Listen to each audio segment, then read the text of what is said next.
ఆపదామపహర్తారం దాతారం సర్వసంపదాం లోకాభిరామం శ్రీరామం భూయో భూయో నమామ్యహం. వెంకటాద్రి సమం స్థానం బ్రహ్మాండే నాస్తి కించన వెంకటేశ సమోదేవో నభూతో నభవిష్యతి. శ్రీ గోదాదేవ్యే నమః. అత్యద్భుతంగా, అపూర్వంగా, అప్రమేయంగా, అఖండ పుణ్యప్రదాయకంగా, ఆనందంగా, అమృతంగా, సర్వజనులకు జీవనౌషధంగా తిరుప్పావై కొనసాగుతూ ఉంది. తిరుప్పావై అంటేనే ఒక కమ్మని పారిజాత వృక్షం. తిరుప్పావై వ్రతాన్ని ఆచరించటమే కాదు, ఆ తిరుప్పావైని చదివినా, దానిని వినినా, అందులో ఉండేటువంటి స్వారస్యాన్ని గ్రహించినా స్వామివారి యొక్క అనుగ్రహం లభిస్తుంది. ఈ యొక్క పారిజాత పుష్పాన్ని మనం స్వామివారికి సమర్పణ చేస్తాం, అంతే తప్ప పారిజాతానికి ప్రత్యేకించి ఫలాలు ఉండవు. ఆ కాయలు మళ్ళీ విత్తనాల కింద తయారవుతాయి, అది వేరే విషయం. కానీ తిరుప్పావై అనేటువంటి పారిజాత వృక్షం, ఈ పారిజాత వృక్షానికి సంబంధించిన ఫలం మోక్షానికి సంబంధించింది. అంటే ఈ తిరుప్పావైని ఎవరైతే చదువుతారో, ఎవరైతే వింటారో, ఎవరైతే ఈ యొక్క తిరుప్పావై వ్రతాన్ని చేస్తారో వారికందరికీ మోక్షము అనేటువంటి ఫలాన్ని తిరుప్పావై అనేటువంటి పారిజాత వృక్షం ఇస్తుంది. ఇది ఇందులో ఉండేటువంటి గొప్ప అంశము. కాబట్టి మనం అందరం జీవితకాలంలో అనేకమైనటువంటి సత్కార్యాలు చేస్తున్నప్పటికీ, దేవాలయాలకు వెళ్ళి దర్శనాలు చేస్తున్నప్పటికీ, అనేకమైన సత్కార్యక్రమాలు చేస్తున్నప్పటికీ, ఇవేమీ చేయనటువంటి వారికి కూడా ఈ తిరుప్పావై గనక అనుసంధానం చేసుకున్నట్టయితే వారికందరికీ తప్పనిసరిగా భక్తి, ముక్తి లభిస్తుంది. ముఖ్యంగా ఆండాళమ్మ వారి యొక్క సౌజన్యం ఏమిటనంటే, ప్రత్యేకించి మహిళలు, ఆడవారు తరించటానికి వీలుగా ఉండేటువంటి కొన్ని అంశాలు మాత్రమే మనకందరికీ తెలుసు. ఏవో కొన్ని నోములు నోచుకుంటారు, కొన్ని వ్రతాలు చేసుకుంటారు, ఏవో కొన్ని పుణ్యకార్యక్రమాలు తప్ప సామాన్యులైన మహిళలు కూడా తరించాలి, ఏదైనా ఒక మార్గం ఉందా అనంటే ఆండాళమ్మ వారు రచించిన ఈ తిరుప్పావై అనేటువంటి ఈ గ్రంథాన్ని, ఈ వ్రతాన్ని అనుసంధానం చేసుకున్నటువంటి మహిళలకందరికీ స్వామివారి యొక్క అనుగ్రహం పరిపూర్ణంగా లభిస్తుంది. ఆండాళమ్మ వారు తరించారు కదా, ఆండాళమ్మ వారు తరించిన ఆ మార్గంలోనే మహిళలందరూ ముందుకు వెళ్ళి స్వామివారి యొక్క పరిపూర్ణమైనటువంటి కృపాకటాక్షాన్ని పొందటానికి ఒక చక్కనైనటువంటి మార్గం ఏమిటయ్యానంటే ఈ తిరుప్పావై అనుసంధానం. స్వామివారికి ఏ విధంగా అయితే తులసి ఇష్టమో, భాగవతులంటే ఎంత ఇష్టమో, తన కోసము నిత్యము భక్తి ప్రవృత్తులతో జీవనం చేసేవారంటే ఎటువంటి ఇష్టమో, అదేవిధంగా తిరుప్పావై చదివేవారన్నా, తిరుప్పావై గురించి వినేవారన్నా, తిరుప్పావై వ్రతాన్ని చేసేవారన్నా స్వామివారికి చాలా ఇష్టము. అటువంటి స్వామివారి ఇష్టానికి పాత్రమైన తిరుప్పావైని మనం అనుసంధానం చేసుకుంటున్నాము. ఇటువంటి ఈ తిరుప్పావైలో ఈరోజు మనం అందరం 18వ పాశురంలోని విశేషాలని విని జీవితాన్ని చరితార్థం చేసుకుందాం. ఒందు మదకళెత్తన్ ఓడాదె తోళ్ పలియన్ నందగోపాలన్ మరుమకళే నప్పిన్నాయ్ కందం కములం కుళలి కడై తిరవాయ్ ఒందు ఎంగుం కోళయళத்தையன் காண் மாதவி பந்தல் மேல் பல்கால் கூயிரு நங்காள் குவின் காண் பந்து ஆர் விரலி உன் மெனித்தன் பேர்பாட செந்தாமரை కేయాల్ సీర్ ఆరువళై ఒలిప్ప వందు తిరువాయ ముగళిందు ఏలోరెంబావాయ్ అంటూ అమ్మవారు ఈ యొక్క పాసురాన్ని మనకి అందించడం జరిగింది. ఇత పూర్వం పాసురంలో మనం చెప్పుకున్నాం, వైష్ణవ సంప్రదాయబద్ధంగా ఆచార్యుణ్ణి, మంత్రాన్ని, భగవంతుణ్ణి, భాగవతుణ్ణి ఏ విధంగా అయితే అనుసంధానం చేసుకుంటామో అదేవిధంగా నందగోపుడిని, యశోదని, కృష్ణ పరమాత్మని, బలరాముణ్ణి నిద్రలేపారు గోపబాలికలందరూ. మరల ఈ యొక్క పాసురంలో నీలాదేవిని నిద్రలేపటం, అనేటువంటిది ఈ పాసురం యొక్క ప్రధాన లక్షణం. తెలుగువారందరికీ తొందరగా నీలాదేవి అంటే పెద్దగా తెలియదు. ఆ రుక్మిణి అమ్మవారు, సత్యభామ, ఇతరమైనటువంటి వారందరి పరిచయం మనకున్నది. రాధాదేవి మనకందరికీ బాగా తెలుసు. ద్రవిడ సంప్రదాయంలో నీలాదేవికి అత్యున్నతమైన స్థానం ఉన్నది. ఆవిడనే నప్పిన పిరాట్టి అనేటువంటి పేరుతో పిలుస్తారు. మీరు కొన్ని చిత్రాలు చూసే ఉంటారు. పడుకున్నటువంటి విష్ణుమూర్తి పాదాలను ఒత్తుతూ ముగ్గురు స్త్రీమూర్తులు ఉంటారు. భూదేవి, శ్రీదేవి, నీలాదేవి. కాబట్టి శ్రీ భూనీలా సమేత అని దేవాలయాల్లో మనం ఏదైనా మంత్రపుష్పం కానీ లేకపోతే అష్టోత్తరాలు కానీ చేసేటప్పుడు మన గోత్రనామాలు చెప్పి శ్రీ భూనీలా సమేత శ్రీ చెన్నకేశ్వర స్వామి లేదా శ్రీ భూనీలా సమేత శ్రీ వెంకటేశ్వర స్వామి అని ఈ విధంగా చదువుతారు. కాబట్టి నీలాదేవి స్వామివారి యొక్క పత్ని స్థానంలో ఉన్నటువంటి అమ్మవారు.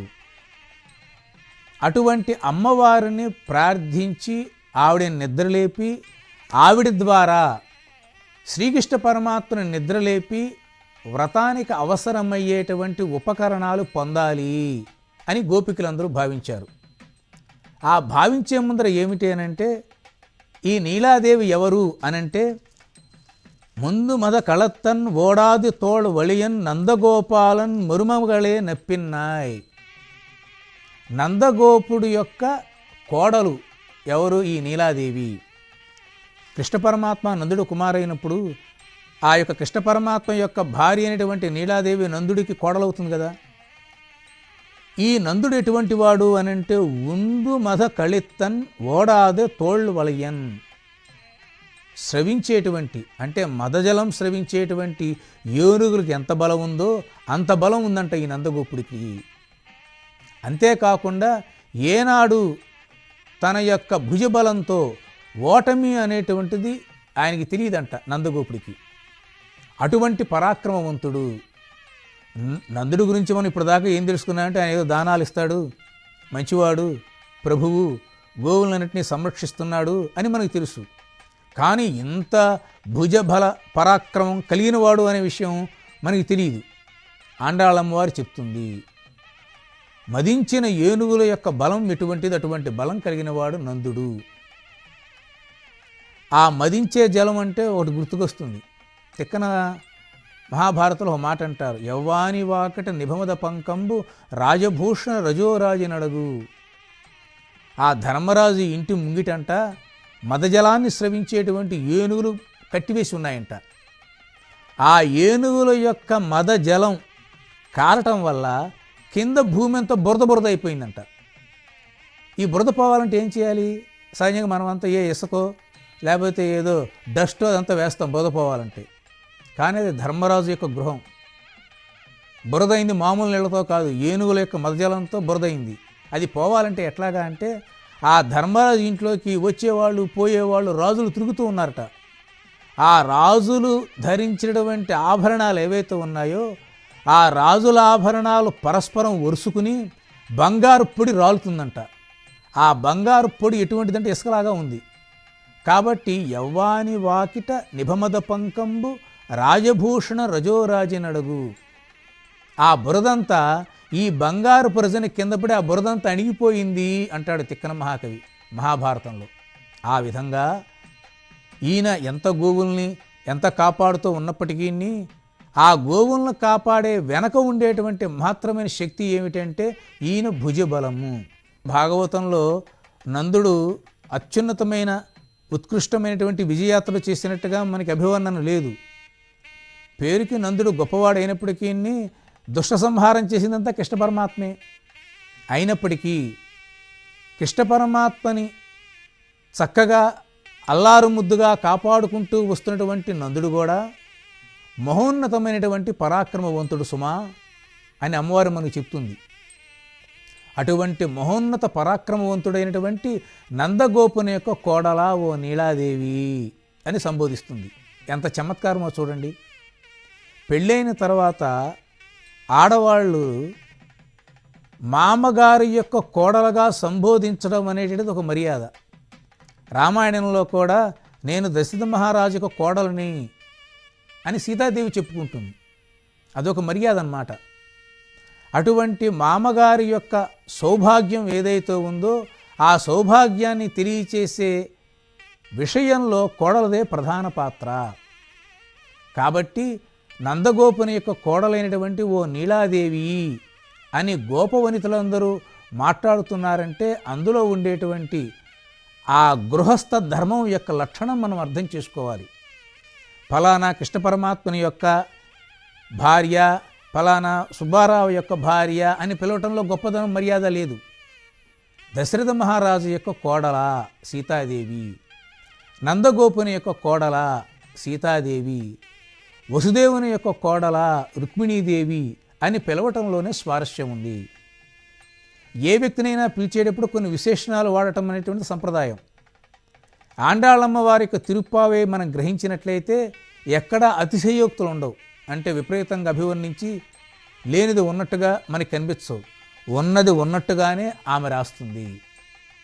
ఆ రాయటంలోనే అత్యంత సహజమైన ఆ దివ్య లక్షణం మనకి అంది వస్తుంది. సహజోక్తుల్లోనే ఆ యొక్క వ్యక్తుల యొక్క విశిష్ట తత్వాన్ని ఆవిష్కరించటం ఆండాళమ్మ వారి యొక్క రచనా శక్తిలో ఉండేటువంటి ఒక గొప్ప విషయం. కాబట్టి ఇక్కడ కూడా మనకందరికీ తెలియనటువంటి ఒక శౌర్య పరాక్రమాలు కలిగిన వాడు నందుడు అనేటువంటి విషయాన్ని ఇక్కడ స్థాపిస్తూ అటువంటి నందునికి కోడలైనటువంటి ఓ నీలాదేవి కందుం కమలం కొడలి కడై తెరవాయ్. అమ్మా, తలుపులేసుకుని పడుకున్నావు, నేను మీ ఇంటికి వచ్చాము, నువ్వు పడుకున్న శయనాగారము ఆ పడక గది ఏదైతే ఉందో ఆ పడక గది ముందరకు వచ్చాము, కిటికీలోని చూస్తున్నాం, హాయిగా పడుకున్నారు నువ్వు కృష్ణ పరమాత్మ. ఈ యొక్క తిరుప్పావైలో ఉన్న గొప్ప అంశం ఏమిటంటే ఏ పాసురానికి ఆ పాసురం అర్థం చేసుకోవాలి. మళ్ళీ అన్ని పాసురాలలో అంతఃసూత్రం ఒకటి ఉంటుంది, అది చివరిలో మనం చెప్పుకుందాం. చివరిలో ఈ అంతఃసూత్రం ఎలా ఉందో మనకు తెలుస్తుంది. గత పాసురంలో శయ్యాగారంలో నందగోపుడు, యశోద, బలరాముడు, కృష్ణుడు పడుకుని ఉన్నారు. అక్కడ నీలాదేవి ప్రసక్తి లేదు. కానీ ఈ పాసురంలో నీలాదేవితో కృష్ణ పరమాత్మ పడుకున్నటువంటి వర్ణన మనకు కనిపిస్తుంది. అంటే అమ్మవారు, ఆండాళమ్మవారు ఈ రకమైనటువంటి భావన కూడా చేసి ఆ భావనను మనకు అందించటం మనం గమనించదగ్గ విషయం. ఇంతకీ నీలాదేవి యొక్క కేశపాశములు, కురులు ఎలా ఉన్నాయంటే గంధం, కమ్మని వాసన వస్తున్నాయట. గతంలో కొన్ని పాసురాలలో ఆండాళమ్మవారు ఈ గోప వనితల యొక్క కేశాలు సువాసనగా ఉన్నట్టుగా ఆమె అభివర్ణించింది. నీలాదేవి సాక్షాత్తు శ్రీకృష్ణుని యొక్క పత్ని, సహజ సుగంధంతో ఉంటాయి ఆవిడ యొక్క కురులు. ఆవిడ జుట్టు ఎలా ఉంటుందనంటే సహజంగానే సుగంధం. తామరకుంది సుగంధం సహజంగా ఉంటుంది. ఒక కలువ పువ్వుకి, ఒక పారిజాత పుష్పానికి, ఒక మందార పువ్వుకి, ఒక మల్లె పువ్వుకి, వీటికందరికీ సహజంగానే సువాసన ఉంటుంది. అట్లాగనే ఈ నీలాదేవి అమ్మవారి యొక్క కురులు సహజంగానే సుగంధంగా కమ్మని వాసన వస్తున్నాయి. ఓ తల్లి, హాయిగా నువ్వు శయనించి ఉన్నావు, కానీ నీ కురుల మీద నుంచి వీచేటువంటి గాలి ఉన్నదే ఈ కిటికీని దాటి మా యొక్క ముక్కుపుటాలకి తాగుతుంది. కమ్మని వాసన కలిగి ఉన్న కేశపాశాలు ఉన్న ఓ నీలాదేవి, కడై తిరువాయ్, తలుపు తెరవమ్మ గడియ తీసి, మేము ఆ శ్రీకృష్ణ పరమాత్మని మేలుకొలపటానికి మేము వచ్చాము అని నీలాదేవి యొక్క సౌభాగ్యాన్ని అభివర్ణిస్తున్నారు ఈ గోపవనితులందరూ. నందు ఎంగుం కోళియలైతేన్ కాన్. అప్పుడు నీలాదేవి అడిగిందంట, ఎందుకు నేను నిద్ర లేవాలి? మీరు లేవంగానే మీరు లేవంగానే లేవండి అని చెప్పంగానే నేను లేవాలా? లేవాలంటే తెల్లారాలి కదా, ఏది ఎక్కడ తెల్లారైనట్టు నాకేం అనిపించటం లేదే. ఈ రకమైన సంభాషణ మన పెద్దలు మనకు అందించారు. ఎప్పుడైతే నీలాదేవి తెల్లవారిందా అని ఎప్పుడైతే పడుకుని ప్రశ్నించిందో గోపవనితలందరినీ, వాళ్ళందరూ చెప్తున్నారన్నమాట, వందు ఎంగుం కోళయై తన్ కాన్. చూడమ్మా, కోళ్ళన్నీ కూస్తూ ఉన్నాయి, అన్ని చోట్ల కోళ్ళన్నీ కూస్తూ ఉన్నాయి. కోడి కూసింది అని అంటే అర్థం ఏమిటి? తెల్లవారిందనే అర్థం. అట్లాగనే మాధవి పందల్ మేల్ పల్కాళ్ళు కుయిలినంగాళ్ళు కూవిన్కాన్, అదేవిధంగా మాధవి పందిరి, ఆ పందిరి మీద ఉండేటువంటి కోయిళ్ళన్నీ కుహు కుహు అని కూస్తున్నాయి. ఈ రెండిటి దాన్ని బట్టి నీకు అర్థం కావటం లేదా తల్లి, తెల్లవారిందని అని ఆ గోపవనితులందరూ సమాధానం చెప్పారు. ఇక్కడ కోళ్ళంటే ఎవరు, కోయిలలు అంటే ఎవరు అనే ప్రశ్న ఉదయిస్తుంది. కోళ్ళు అంటే గృహస్థులు, జ్ఞానం కలిగినటువంటి గృహస్థులు. జ్ఞానం కలిగిన గృహస్థులు ఏం చేస్తూ ఉంటారు, ఏ సమయంలో ఏ పని చేయాలి, ఏ మాసంలో ఏ పని చేయాలి, ఏ వారంలో ఏ పని చేయాలి, ఏ నక్షత్రంలో ఏ పని చేయాలి అనే ఒక జ్ఞానంతో పరమాత్మ యొక్క తత్వాన్ని అర్థం చేసుకుని, ధనుర్మాసం వచ్చింది, మనం ధనుర్మాసం వ్రతం చేయాలి, వైకుంఠ ఏకాదశి స్వామివారిని ఉత్తరద్వార దర్శనం చేసుకోవాలి, తొలి ఏకాదశి చక్కగా నదుల్లో స్నానం చేసి విష్ణుమూర్తిని దర్శించుకోవాలి, శ్రావణ మాసం వరలక్ష్మి పూజ చేసుకోవాలి. ఇలాగా ఏ సమయంలో ఏ దేవతని ఏ విధంగా ఆరాధించాలో అవి తెలుసుకుని ప్రవర్తించేటువంటి లక్షణం ఏ గృహస్థులకైతే ఉంటుందో అదిగో ఆ గృహస్థులు ఈ కోళ్ళు వంటి వాళ్ళు. కోడికి సమయం చెప్పాల్సిన పని లేదు. ఇప్పుడంటే మనకి గడియారాలు వచ్చాయి, అలారం పెట్టుకుంటాము, ఈ సెల్లులు టైంలు ఇవన్నీ చాలా రకాలుగా ఉన్నాయి మనకి. కానీ ప్రాచీన కాలంలో ఇవి లేవు. ఉన్నాయి కానీ గడియారాలు అది అరుదుగా ఉండేవి. పల్లెటూళ్ళల్లో కోడి కూసిందంటే తెల్లారింది అని అర్థం. కోడికి ఎవరు చెప్పారు అంటే కాలమే కోడి రూపంలో ఉన్నది.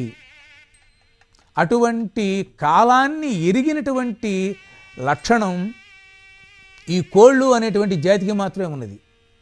కాబట్టి గృహస్థులమైన మనం ఎక్కువగా ఈ సమాజంలో గృహస్థులు ఎక్కువ మంది ఉంటారు, సంసార జీవనం చేసేవారే. వీళ్ళకి ఒకటి ఉండాలి, ఏమిటంటే సమయము, కాలజ్ఞానము. ఈ జ్ఞానం కనుక లేదనుకో జీవితం వృధా అయిపోతుంది.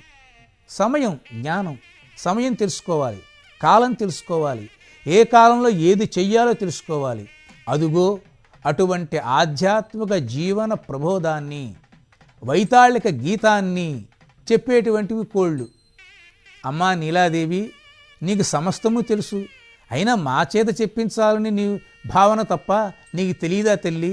ఇదిగో కోళ్ళన్నీ కూస్తూ ఉన్నాయి, తెల్లవారవుతూ ఉంది, అందుకే కృష్ణ పరమాత్మను మేము లేపడానికి వచ్చాం. ఇంతేకాదు మాధవ పందల్ మేల్, ఆ మాధవ పందిరి పైన కోయిలు కూడా కూస్తూ ఉన్నాయి. ఇక్కడ మనం ఆండాళమ్మ వారి యొక్క గొప్పతనాన్ని, ఆవిడ యొక్క భక్తి పారవశ్యతను, శ్రీ వైష్ణవ తత్వాన్ని మనం అర్థం చేసుకోవాలి. సహజంగా కోళ్ళు ప్రతిరోజు కూస్తూ ఉంటాయి, ఆయా సమయాల్లో గట్టిగా ఎవరైనా పట్టుకోబోతే కూడా కూస్తూ ఉంటాయి. అలా కూసింది కదా అనేది టైం కాదు.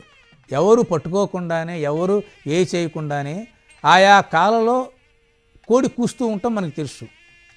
కోయిలలు మాత్రము కేవలం వసంత మాసంలోనే కూస్తూ ఉంటాయి. మనకోన ఇప్పుడంతా కాలం అంతా మారిపోయింది కాబట్టి ఎండాకాలము వసంతకాలము రెండు కలిసి వచ్చేస్తూ ఉంటాయి.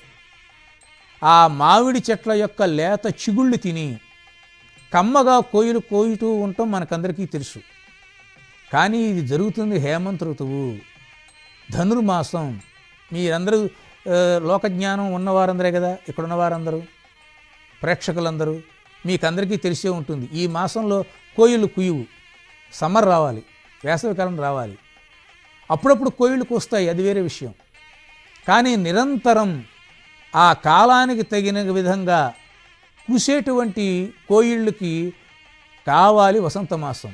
కానీ ఇది వసంతమాసం కాదు, అయినా సరే చక్కగా ఆ కోయిళ్ళన్నీ కూస్తూ ఉన్నాయట. దీనికి కారణం ఏంటంటే భగవత్ సన్నిధానంలో ఋతు ప్రసక్తి ఉండదు. భగవత్ సన్నిధానంలో అధికారులు మందాధికారులు అనే ప్రసక్తి ఉండదు. సర్వజీవుల యొక్క లక్షణం ఏదైతే ఉంటుందో ఆ లక్షణం ప్రజ్వరిల్లుతూ ఉంటుంది. కోయిలకున్నట్టు సహజ లక్షణం ఏమిటంటే కమ్మగా గానం చేయటం. కోళ్ళు కూసేటువంటి లక్షణం ఏంటంటే సమయాన్ని తెలియజేయటం. కాబట్టి సమయం కాకపోయినా భగవత్ సన్నిధానంలో కోయిలలు కమ్మగా కూస్తూ ఉండటం ఒక విశేషం. కోయిలలు అంటే ఇక్కడ ఏమిటి అని అంటే మహాభక్తులని అర్థం. భక్తులైనటువంటి వారికి కాలాలతోనూ వారాలతోనూ నెలలతోనూ సంబంధం లేదు. నిరంతరము స్వామివారి యొక్క ధ్యానం చేస్తూ ఉంటారు. ఓ నీలాదేవి, ఆ విధంగా ఆ మాధవి పందిరి మీద కోయిళ్ళైనటువంటి మహాభక్తులందరూ కమ్మగా భగవంతుణ్ణి కీర్తిస్తూ ఉన్నారు. దీన్ని బట్టైనా నీవు తెల్లవారుజామైందని గ్రహించలేవా అని గోపవనితులందరూ ఆవిడికి చెప్తూ ఉన్నారు. పందు అర్ విరలి ఉన్ మైత్తమున్ పేరుపాడా. అంతేకాకుండా నీ చేతిలో ఒక బంతి చూస్తున్నావమ్మా, పందు అర్ విరలి. నీ చేతి వేళ్లతో ఆ బంతిని పట్టుకుని అట్లానే పడుకుని ఉన్నావు. ఇదో క్రీడా విశేషం. ప్రాచీన కాలంలో ప్రాచీన కావ్యాలలో కందుక క్రీడ అంటే బంతి ఆట ఆడుకుంటూ ఉంటారు. ఆ విధంగా నువ్వు అమ్మ రాత్రివేళ నువ్వును కృష్ణ పరమాత్మ అలాగా బంతి ఆట ఆడుకుంటూ అలాగనే నువ్వు ఆ బంతిని చేతిలో పట్టుకుని నువ్వు నిద్రపోయినట్టున్నావు తల్లి. నువ్వు నిద్రలేవలసింది ఉన్ మైత్తువన్ పేరుపాడా. అటువంటి కృష్ణ పరమాత్మ ఒక చేత బంతి చేత పట్టుకుని రెండో చేత కృష్ణ పరమాత్ముని ఆశ్వాసిస్తూ నువ్వు పడుకున్నటువంటి దానివి. ఆ కృష్ణ పరమాత్ముని యొక్క పేరుని, ఆయన యొక్క గొప్పదనాన్ని మేము పేర్పాడా కీర్తించడానికి వచ్చాము అంటూ செந்தாமரை கேயால் சீர் அறுவலை ஒலுப்ப వందు తిరువాయ్ మహిళ్ ఏరో రెంబావాయ్. అమ్మ, అటువంటి నువ్వు సెందామరె కేయాల్, నీ చేతులు ఎటువంటివేనంటే ఎర్రగా ఉన్నటువంటి తామర పువ్వులు వంటివి, పద్మాల వంటివి.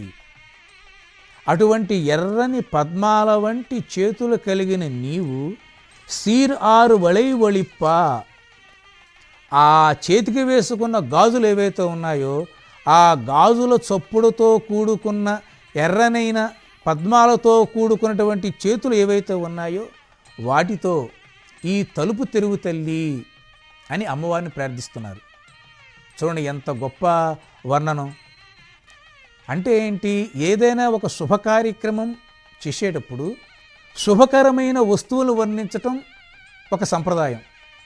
అమ్మవారి చేతులకు ఉండేటువంటి గాజుల యొక్క గల గల ధ్వానాలు ఏవైతే ఉన్నాయో మన పాపాలన్నీ పోగొడతాయి. ఆ గోకులంలో అంట తెల్లవారుజామునే గోపవనితులందరూ చక్కగా పెరుగుని చిలకరిస్తూ ఉంటారు. ఆ చిలకరించేటప్పుడు ఒక రకమైన సౌండ్ వస్తుంది ఆ కవ్వం దగ్గర. ఆ ధ్వానాలు ఉంటాయి, ఆ మజ్జిగ ఆ పెరుగుని చిలికేటప్పుడు వచ్చేటువంటి ధ్వానాలు గనక మన చెవిలో పడితే పాపాలన్నీ పోతాయి. అటువంటి మంగళకరమైన గాజుల ధ్వనులతో పద్మాలలాగా ప్రకాశించేటువంటి నీ చేతులతో సమస్త లోకములన్నీ నీ చేతిలో ఉన్నాయి అని ప్రతీకగా ఉండేటువంటి ఆ బంతిని పట్టుకుని మరొక పక్క ఆ లోకాలకన్నిటికీ జగన్నాథుడైనటువంటి స్వామిని నీ పక్కన పెట్టుకుని జగన్మాతగా నీవు మా కనుల ముందు కనిపిస్తూ ఉన్నావు. ఓ దయగల తల్లి నీలాదేవి, నువ్వు నిద్రలేచి నీ గాజుల ధ్వనులు మాలో పాపాన్ని పోగొట్టేటట్టుగా మా కోరికలు నెరవేరేటట్టుగా వచ్చి తలుపు తెరవమ్మా, శ్రీకృష్ణ పరమాత్మని దర్శించి మేమందరము తరిస్తాము అనేటువంటి ఒక అపురూపమైనటువంటి భావన ఇందులో కనిపిస్తుంది. శ్రీ వైష్ణవ సంప్రదాయంలో అమ్మవారిని పురుషకారంగా సంభావిస్తారు. అంటే ఏమిటంటే స్వామివారినే సరాసరి వేడుకోకుండా ముందర అమ్మవారిని ప్రార్థిస్తారు. ఎట్లాగైతే తిరుమల దివ్యక్షేత్రంలో ముందర అలివేలు మంగాపురంలో ఉండేటువంటి పద్మావతి అమ్మవారిని దర్శించి ఆ తర్వాత కొండ మీద ఉన్న స్వామివారిని దర్శిస్తే ఇగో తన దగ్గరికి ఈ భక్తులు వచ్చారు, వాళ్ళ కోరికలు ఇవి అని అమ్మవారు స్వామివారికి నివేదిస్తే స్వామివారు తొందరగా ఆ కోరికను నెరవేరుస్తారట. కాబట్టి అమ్మవారిని పురుషకారంగా సంభావిస్తూ ఉంటారు వైష్ణవ సంప్రదాయంలో. ఇక్కడ కూడా శ్రీకృష్ణ పరమాత్మని ఇందాక మనం లేపాం కిందటి పాశురంలో, అయినా నిద్రలేవలేదు.